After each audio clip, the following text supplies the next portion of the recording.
BRS BSP కలిసి పనిచేయాలని చెప్పి నిర్ణయించుకున్నాం. సిద్ధాంతపరంగా అనేక విషయాలలో సామీప్యత ఉంది.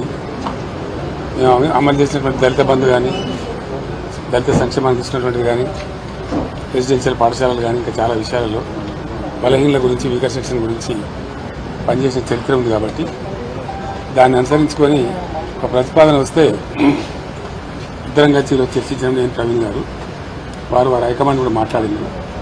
అక్కడి నుంచి వారి అనుమతి తీసుకొని మేము చర్చలు చేసిన తర్వాత కలిసి పనిచేయాలని చెప్పి స్థూలంగా ఒక నిర్ణయానికి వచ్చినాం. పని చేస్తాం కూడా. మిగతా విషయాలు మీకు కావాల్సిన లెక్కలన్నీ రేపు నుండి చెప్తాం.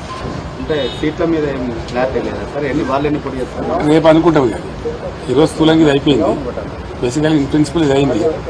తప్పకుండా కొన్ని సీట్లు వాళ్ళు పోటీ చేయాల్సిందే, కొన్ని సీట్లు మేము పోటీ చేయాల్సిందే. ఒకసారి అలయన్స్ అనుకున్న తర్వాత గౌరవప్రదంగా ఉంటుంది కదా. వీళ్ళు తెలియదు